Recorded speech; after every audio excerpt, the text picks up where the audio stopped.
Bonjour chers élèves, j'espère que vous êtes en forme et en bonne santé, ainsi que vos familles.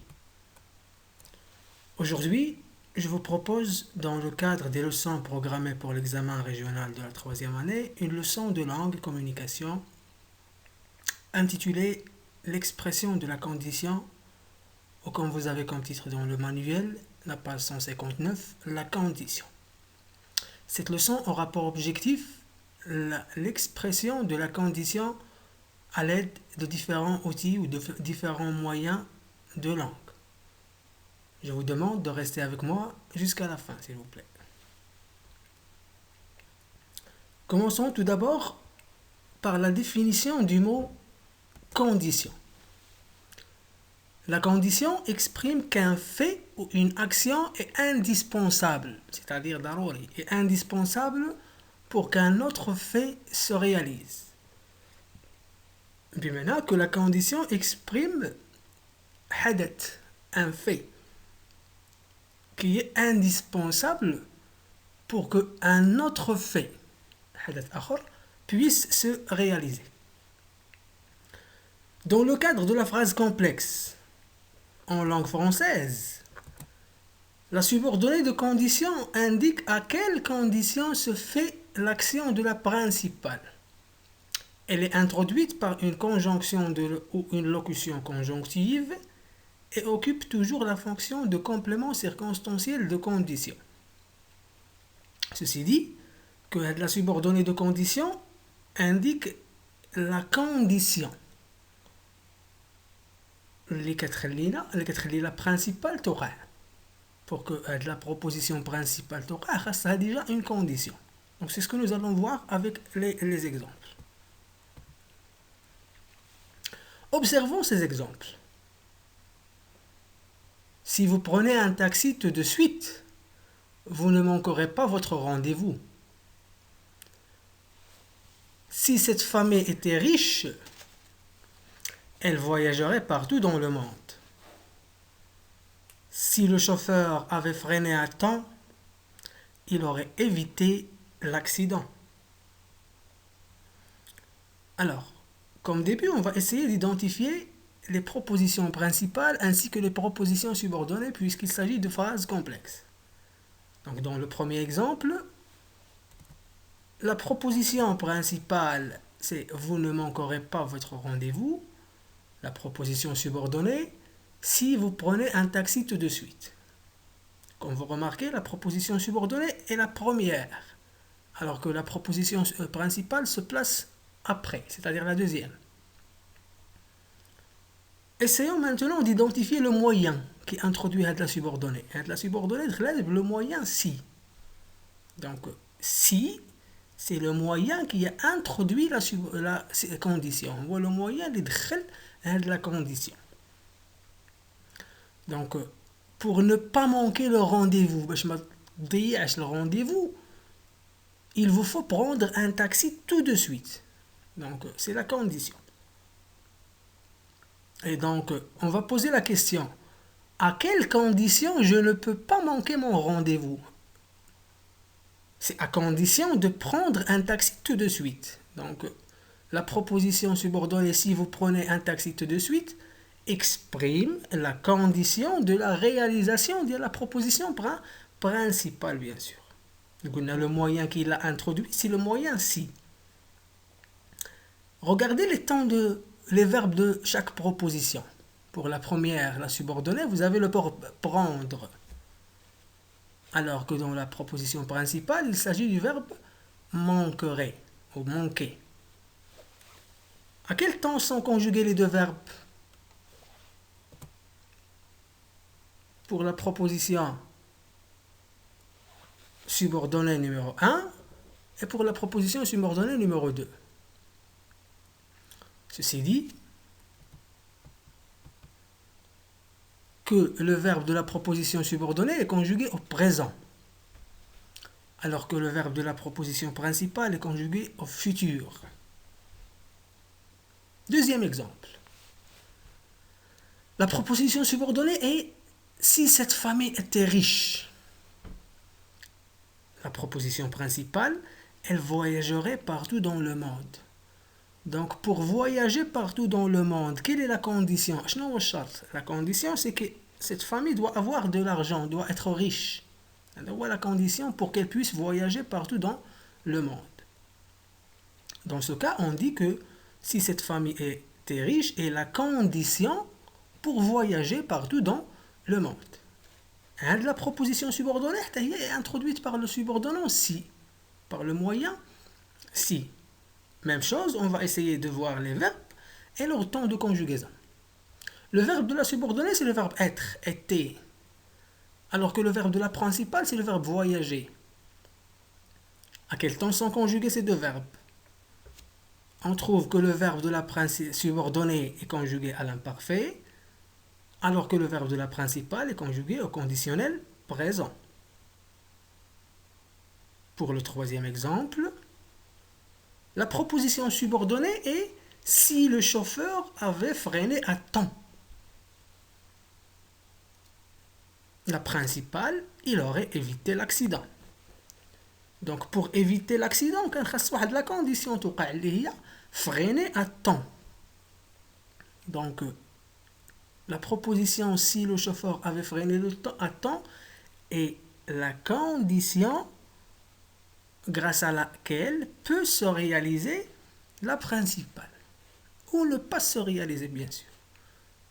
Cette proposition est introduite par si, alors que le temps est le verbe de conjuguer, le verbe est le verbe freiner, qui est conjugué au plus que parfait.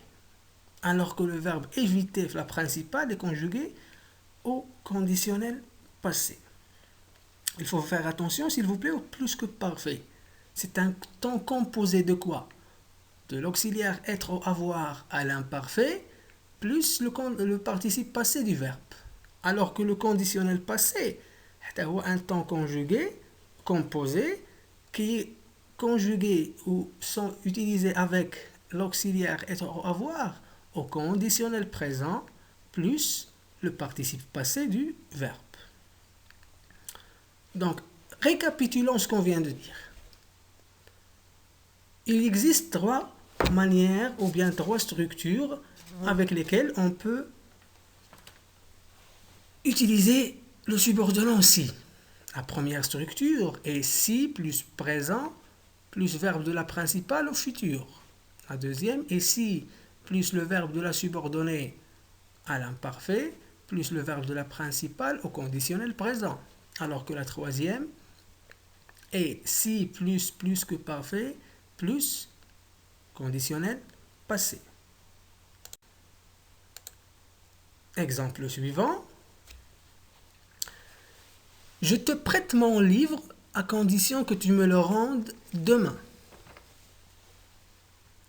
Je te laisse sortir pourvu que tu rentres avant 19h. Petit poisson deviendra grand pour peu que Dieu lui prête vie. Tu réussiras à l'examen à condition de réviser tes leçons.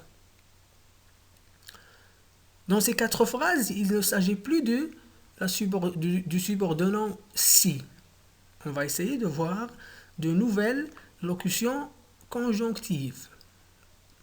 Partons du premier exemple. Je te prête mon livre à condition que tu me le rendes demain. Donc, à quelle condition je vais te prêter mon livre si je pose cette question? À condition que tu me le rendes demain.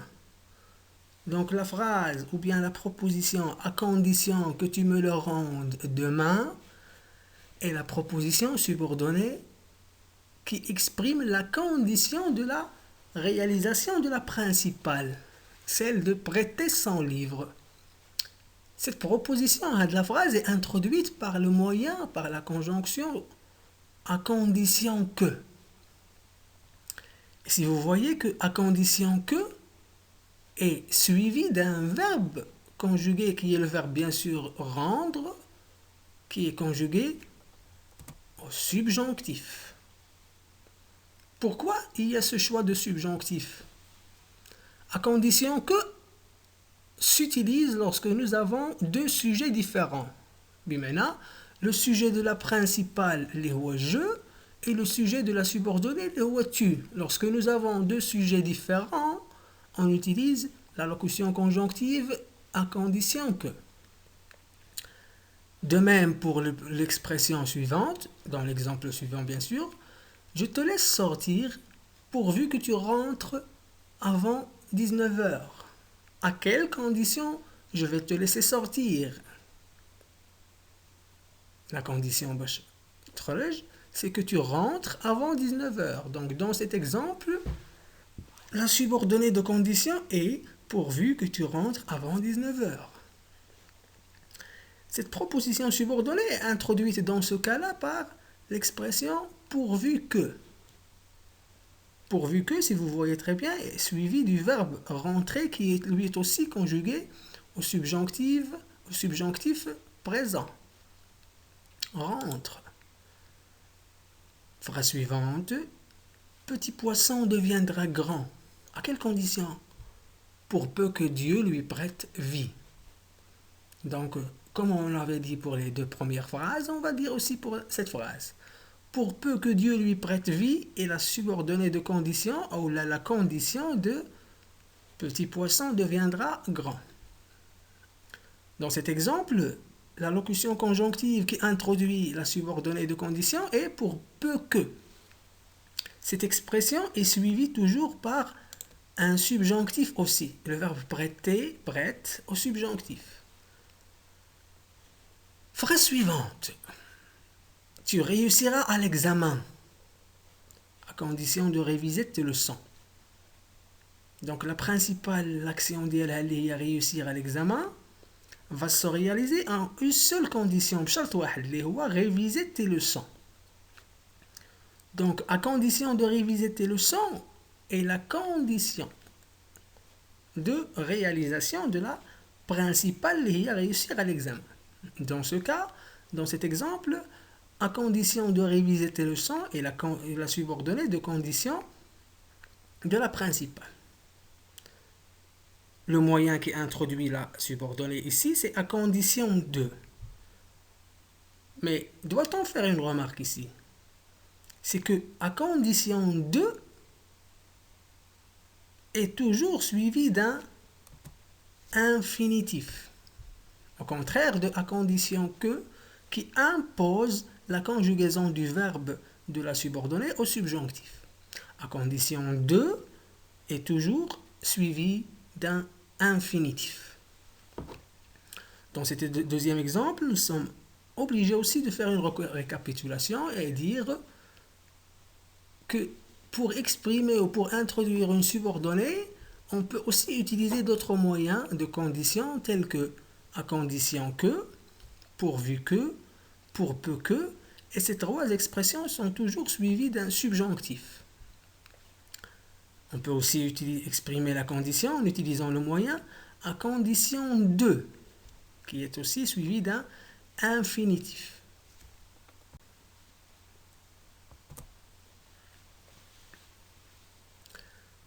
Pour cet exemple, tu réussiras à l'examen en cas de révision. J'ai préparé un café au cas où nos invités n'aimeraient pas du thé.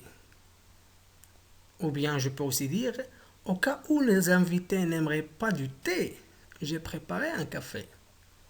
Donc dans le premier exemple, tu réussiras à l'examen en cas de révision. À quelles conditions tu vas réussir à l'examen? En cas de révision. Donc la subordonnée de condition est en cas de révision. Si vous remarquez qu'on a utilisé le moyen en cas de, mais cette fois-ci, il n'est pas suivi d'un infinitif, mais il est suivi d'un non. En cas de, toujours suivi d'un non. L'exemple suivant, j'ai préparé du café. Pourquoi tu as préparé ou pour quelles conditions tu as préparé du café? Au cas où les invités n'aimeraient pas du thé. Et si vous remarquez, on a utilisé l'expression au cas où pour introduire la proposition subordonnée de condition. Cette expression ou bien cette locution au cas où est suivie de quel temps de conjugaison?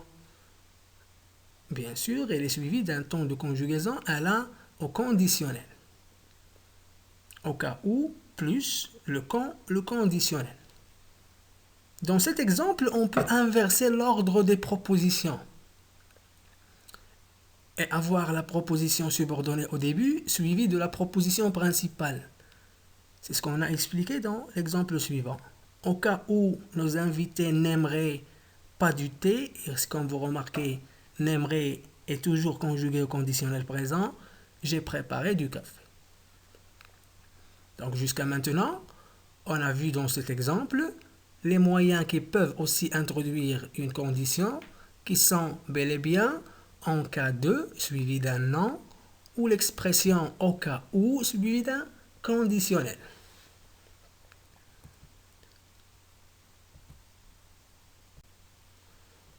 Faisons une conceptualisation ou bien retenons ce qu'on vient de dire maintenant.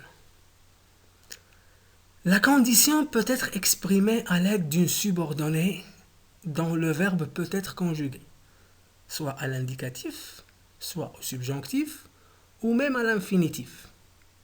Comme elle peut être nominale, c'est-à-dire elle peut être un nom. Voici deux tableaux qui expliquent tout ce qu'on vient de dire. Dans les premiers exemples, on avait vu si plus les trois structures de conjugaison, c'est-à-dire si plus présent plus futur, si plus imparfait plus conditionnel présent, et aussi si plus que parfait plus conditionnel passé. Essayez de lire les exemples. On a aussi vu d'autres moyens qui peuvent introduire la condition, tels que à condition que, pourvu que, ou bien pour peu que. Ces moyens sont toujours suivis de subjonctifs. On a aussi vu au cas où. N'oubliez pas que au cas où est toujours aussi suivi d'un conditionnel.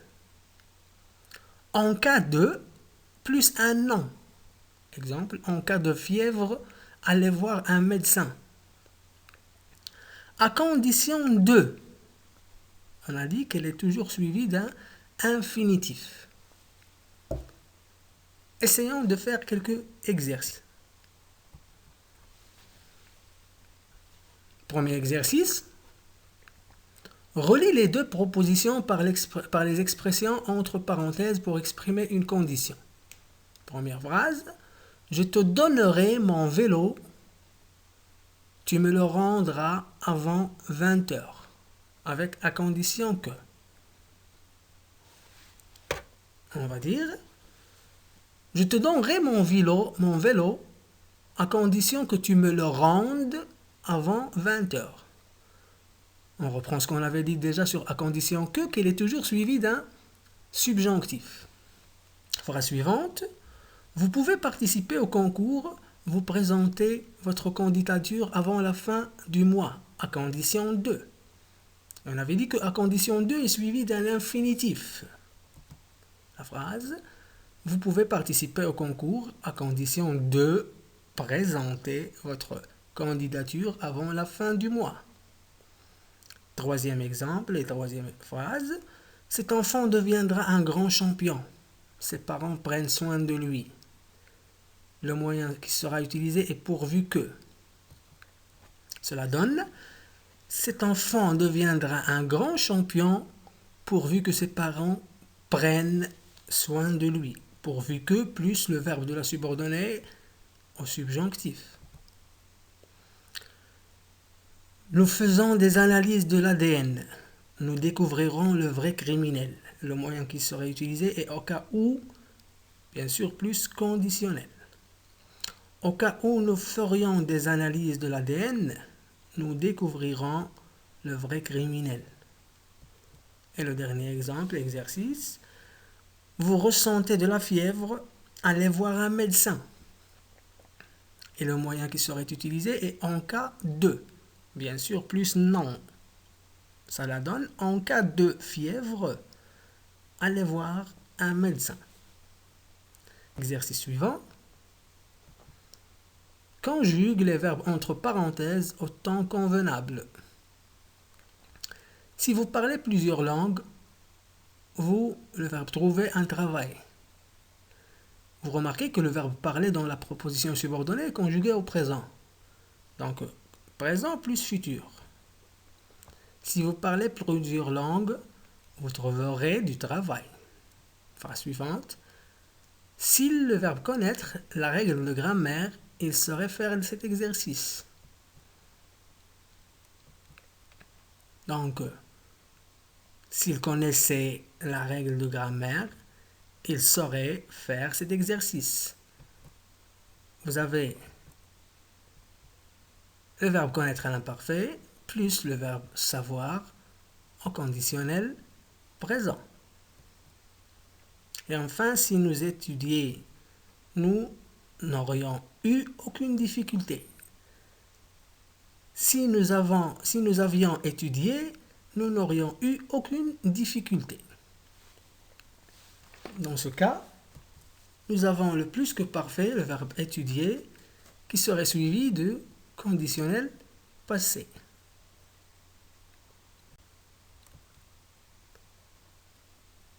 Ma leçon d'aujourd'hui touche à sa fin. Je vous dis merci et à bientôt pour une nouvelle leçon.